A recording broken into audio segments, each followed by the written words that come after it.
Gracias, congresista Violeta. Nuevamente voy a insistir que varios de los temas que se están abordando ya nosotros los hemos incorporado en el texto que ha sido publicado el 29 de enero.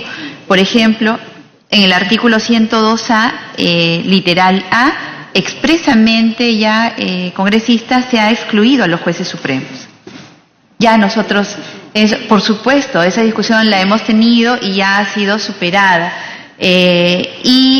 Sí es pertinente reiterarlo en el artículo 102. Ahora, con respecto al juez de control, en el dictamen publicado, en 113, el cargo de juez de control ya no dura 7 años, no tiene plazo, es una especialidad más. Concursan, ingresan y hacen carrera como jueces de control, que también ha sido una discusión amplia, tanto en las diversas sesiones que nosotros hemos tenido para abordar el tema.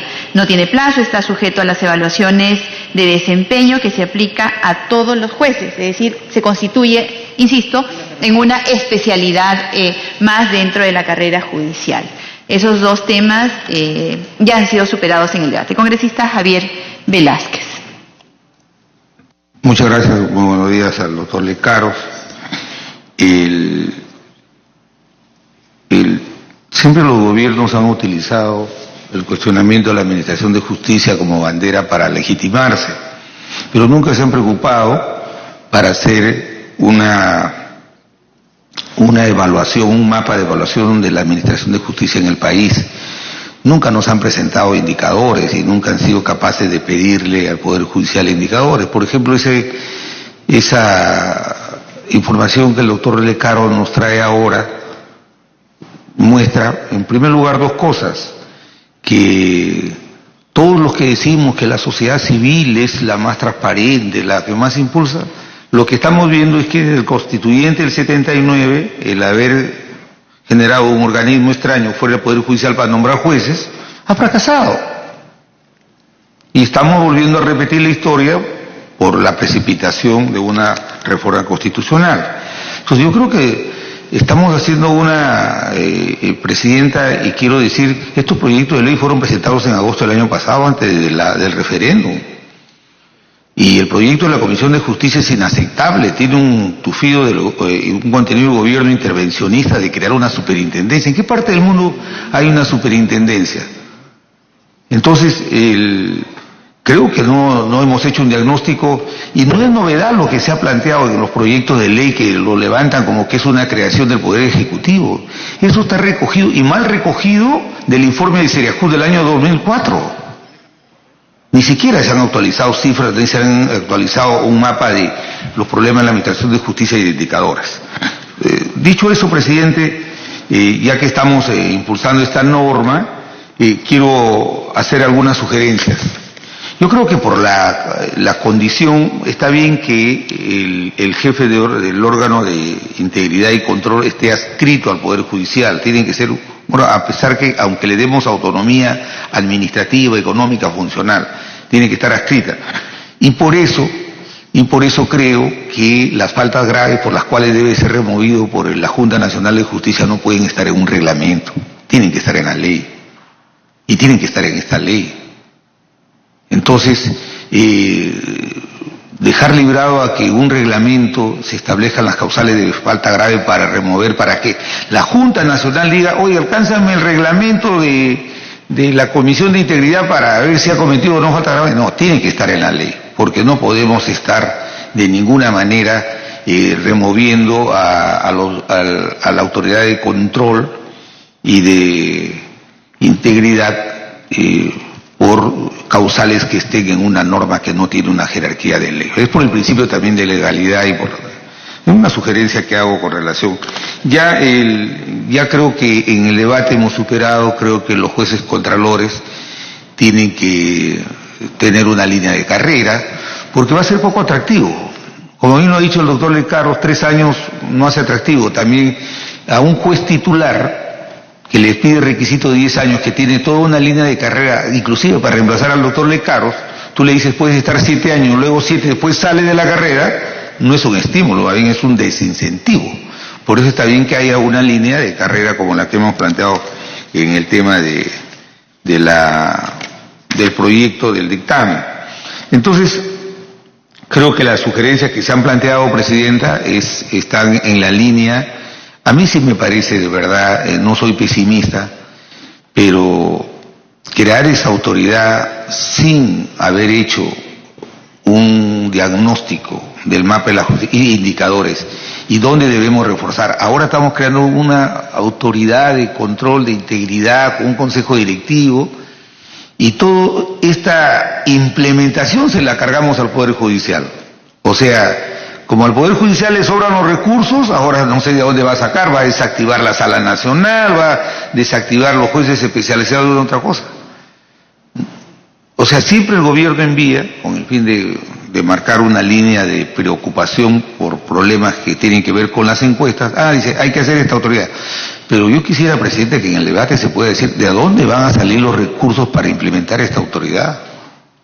No es sencillo. O sea, una vez que se crea y se da la ley y dejamos eso a su suerte. Por eso es que si esto van a hacer mal, si no van a hacer con su pan bajo el brazo, ¿qué hacemos precipitando una discusión que el gobierno la impulsa, obviamente no con intereses de que los ciudadanos de a pie tengan mejor administración de justicia, mejores jueces, sino obviamente para mejorar su posición en las encuestas? Miren lo que estamos viendo con la Fiscalía. Yo he visto al doctor, el fiscal de crimen organizado, Chávez Cotrina, pidiendo que le den recursos para su oficina. Se crea esa oficina que es muy importante, pero no se le da recursos. Entonces, no se dice, se echa la culpa. Yo no quiero defender aquí a los jueces, hablo en generalidad. No se dice, se le echa la culpa a los jueces, que hay mala administración, todas esas cosas. Pero no se dice cuánto es el presupuesto per cápita que se le da a un poder judicial que ahora tiene que administrar justicia para 32 millones de peruanos, cuando este presupuesto se ha duplicado mientras que la población, o sea, el número de usuarios de la administración de justicia se ha multiplicado por 6 o por 7. Entonces, si no tenemos esos indicadores, todo lo que estamos haciendo ahora solamente es conspirando para seguir deteniendo lo que debe ser una verdadera reforma en la administración de justicia. Eso no supone que si hay un consenso para esto apoyarlo, ojalá pongámoslo en marcha. Pero usted, Presidenta, pueda pedir y exigir como Presidente de la Comisión que cuál es el supuesto previo de que, en virtud del cual, sobre qué recursos el gobierno va a comprometer su voluntad política de reforzar una mejora en la administración de justicia. Gracias. Gracias, congresista Velázquez. Sobre todo ahora que nuevamente el Poder Ejecutivo está insistiendo en que el Congreso ya apruebe, es pertinente enviar un oficio exigiendo el tema de los recursos que han previsto para impulsar una verdadera reforma. Congresista Becerril. Gracias, Presidenta. Saludar al doctor Lecaros en esta discusión tan importante.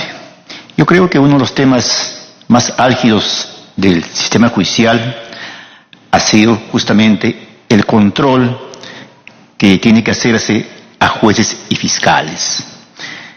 Como usted lo manifiesta, lamentablemente, no ha habido, desde mi punto de vista, ni de parte de la OCMA, ni los organismos descentralizados, ni la Fiscalía Suprema de Control Interno, como tampoco el CNM, digamos, una preocupación por este tema. Sin embargo, cuando vemos acá en el artículo 103F, la propuesta suya, yo creo que en ese caso me parece que la propuesta que está planteando la Comisión de Constitución me parece que es más viable, porque si ya creamos esa especialidad de control, entonces vamos a evitar de que finalmente, pues, ¿qué juez va a querer entrar a ese cargo por 7 años? En realidad, que me imagino que va a ser la tónica. No creo que 7 años y 7 años más es complicado en una reelección. Entonces no va a haber el incentivo para que, digamos, los mejores, los más idóneos, los más transparentes puedan ingresar a estos organismos de control. Así es que yo creo que podemos coincidir en que este tema es fundamental de la especialidad. Ahora yo, claro, me pregunto, me imagino que se tendrá que crear a nivel de la Academia de la Magistratura algún, no sé, esa especialidad, ¿cómo se va a capacitar los jueces para tener ese rango? porque no es simplemente decir, ya tú te pones acá, tú vienes acá y ya son jueces controladores. Y yo sí creo que es fundamental que si es que de verdad se quiere trabajar en este sistema de justicia, en esta reorganización, que el gobierno tiene que, digamos, estar convencido de que sin recursos no se va a poder hacer nada. No es solamente decir que el presidente estamos abocados en una lucha frontal contra la corrupción. Yo creo que es fundamental los recursos que tiene que darse. Si no hay recursos, esto quedará simplemente en buenas intenciones. Gracias, presidente. Es todo. Gracias, congresista Becerril. Finalmente, congresista Lescano. Presidenta, muchas gracias.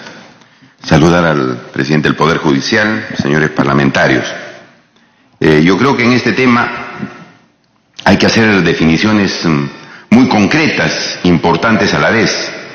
En primer lugar, habría que determinar en el Parlamento Nacional si los órganos de control del Poder Judicial y de la Fiscalía son o deben ser órganos internos o externos.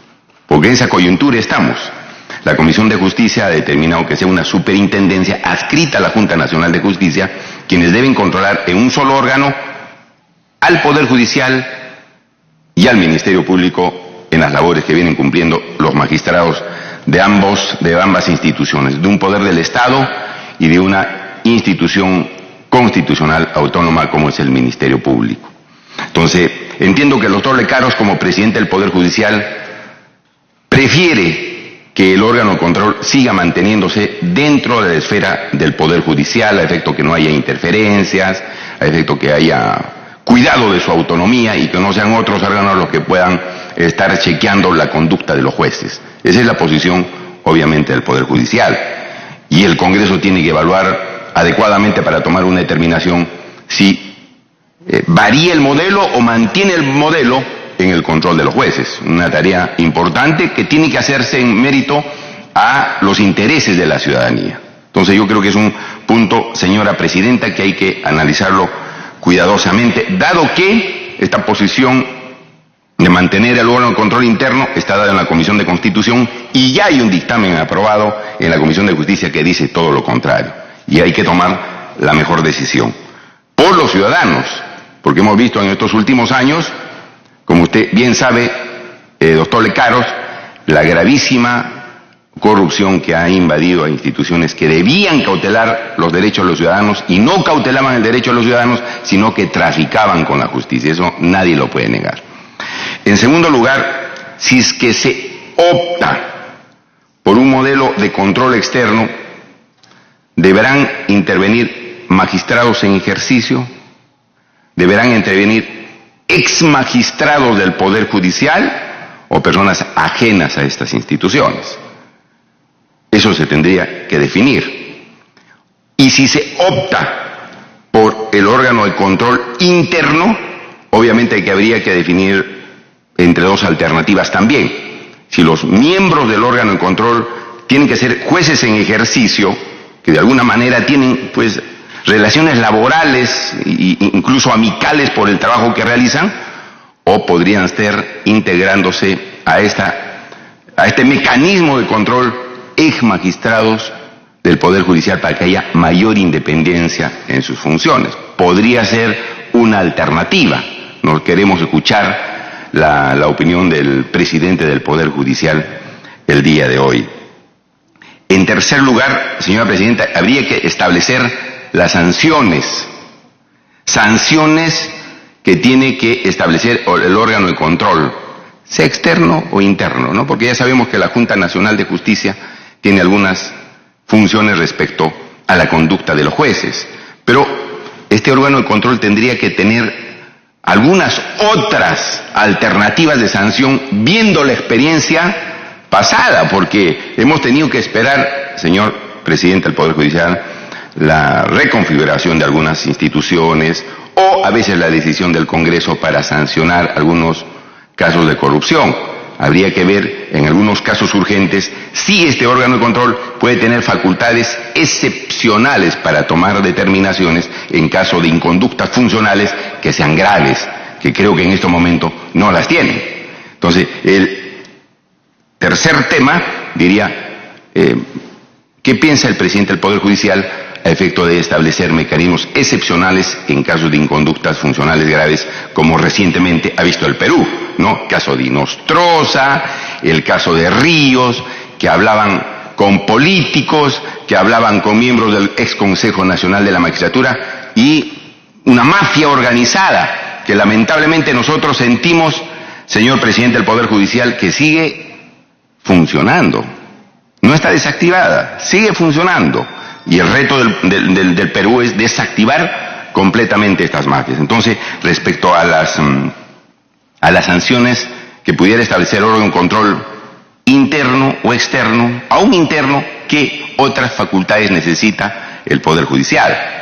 En cuarto lugar, señor presidente, creo que es un tema vital para la ciudadanía, es la situación de la participación ciudadana. El Ejecutivo había establecido uno de los proyectos que debía haber vigilancia ciudadana.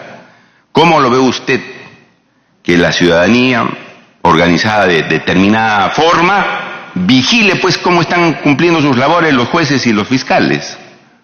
A mí me parece bien, porque de todas maneras cuando hay vigilancia, cuando están viendo qué se está haciendo, de todas maneras hay un mayor nivel de control. No hay interferencia, solamente están mirando, están escuchando, están tratando de ver si es que la justicia está actuando bien o está actuando mal. ¿Cuál es el punto de vista del presidente del Poder Judicial en este tema, que me parece vital también? De manera tal que, de nuestra parte, señor presidente del Poder Judicial, estamos preocupados de estos 4 temas, pensando fundamentalmente en el Perú, y sabiendo que en nuestro país sigue actuando la mafia, y consecuentemente es una tarea difícil, pero una tarea que nos da permanente fuerzas para seguir adelante, ¿no? Es un tema delicado, pero tenemos la fuerza, el empeño, la decisión, señor presidente, de que nosotros estamos buscando lo mejor para el Perú. Pero sobre estos 4 puntos queremos escuchar su punto de vista. Gracias, señor presidente. Gracias, congresista Mantilla, finalmente. Antes de eso, congresista Mantilla, el congresista Becerril había hecho una consulta en el sentido de a quién se le encarga el programa de capacitación y especialización para la formación de jueces contralores. El dictamen, también que ha sido publicado el 29 de enero, en su tercera disposición complementaria transitoria, ya establece. Dice, para efectos de la presente ley, la Academia de la Magistratura aprobará y ejecutará el programa de especialización en control conforme al artículo 38.1 de la Ley 29277, Ley de la Carrera Judicial. Eso también ya está previsto y se superó durante el debate que se tuvo en esta comisión. Para que termine, congresista Mantilla. Gracias, Presidenta. Finalmente, Presidenta, en el inciso 25 del artículo 105, que señalan, dice, son funciones de la Autoridad Nacional de Control llevar registros actualizados y públicos de las buenas prácticas de integridad de jueces, funcionarios, servidores o empleados del Poder Judicial. Cuando habla o cuando se dice aquí integridad de jueces, debo entender que es un registro sobre denuncias, quejas que tenga un magistrado. Pero sin embargo, Presidenta, quienes han ejercido la abogacía libre o corporativa, sabemos muchas veces de que hay muchísimos magistrados que a veces, por no complicarse con la presión mediática de los medios de prensa o con determinado sector, dictan resoluciones contra o forzadamente en contra del derecho. ¿Ya? Prisiones preventivas, por ejemplo, hay jueces que dictan prisiones preventivas forzando los requisitos de procedibilidad para no ser mal vistos por la sociedad o por la prensa. Y yo creo que aquí hay que ver mucho el tema de la vigilancia ciudadana, ¿no? Porque el Poder Judicial con el Ministerio Público son órganos técnicos, no son órganos políticos ni populares, como que nos gustaría, claro, que haya control ciudadano o vigilancia ciudadana, ¿no? Pero hay que manejarlo con pinzas, porque muchas veces a los ciudadanos no les parece o no pueden identificar adecuadamente una resolución que pueda haber sido dictada técnicamente por un magistrado. Entonces, mi comentario, mi observación o sugerencia va en el sentido de que en este inciso 25, ese registro actualizado y público de las buenas prácticas debería además comprender un registro de todas las resoluciones de los jueces que han sido revocadas, anuladas por los órganos superiores, ¿no? Y además de aquellos magistrados que dictan prisiones preventivas y finalmente los procesados son absueltos.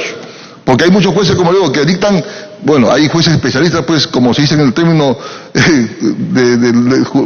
criollo de los abogados, jueces caneros, que se encargan de todo de prisión preventiva, y al final los procesados terminan absueltos por la Corte Superior o por la Corte Suprema.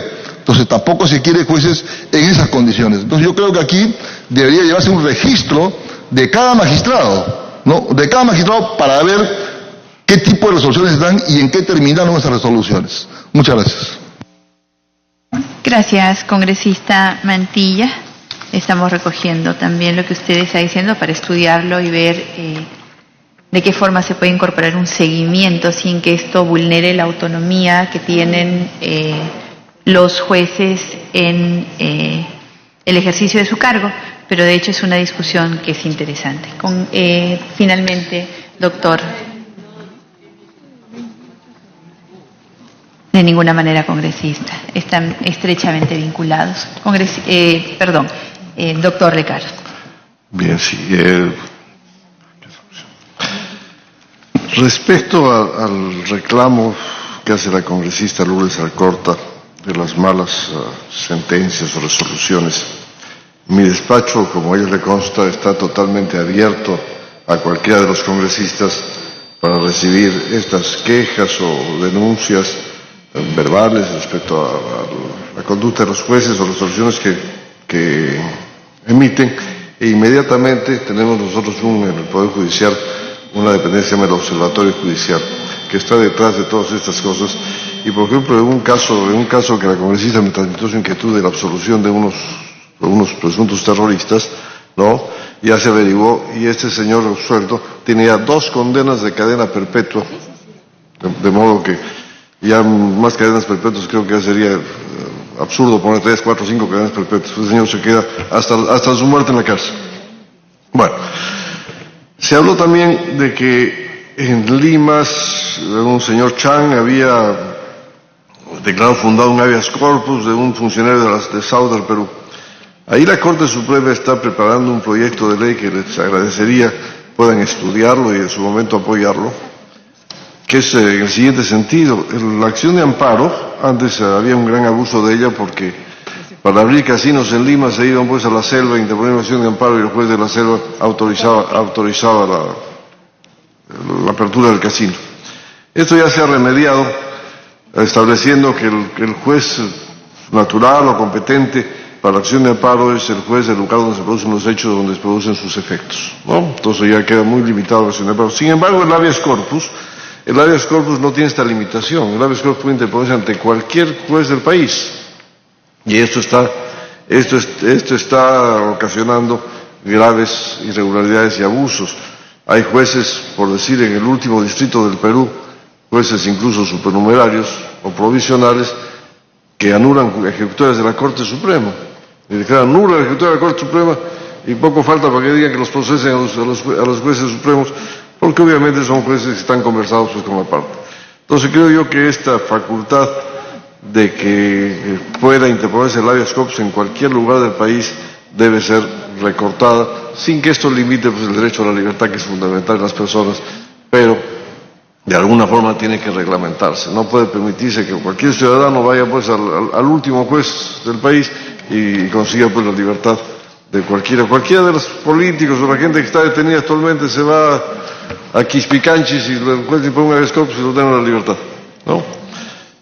Y como es un juez supernumerario o provisional, no le interesa. Entonces, yo les rogaría que en su momento, cuando llegue el proyecto de la Corte Suprema, lo vean con detenimiento. Luego, hay un punto importante que es la participación de 2 jueces supremos en el Consejo Directivo de la Autoridad Nacional.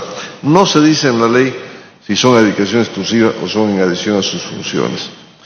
Yo creo que esto debe establecerse, ¿no? Que como quiera que el Consejo Directivo solamente son funciones directrices y dar las normas que van a posibilitar el funcionamiento de este órgano sea en adición a las funciones, porque no sería dable que dos jueces supremos estén pues dedicados exclusivamente para una función que no requiere mayor esfuerzo ni tiempo.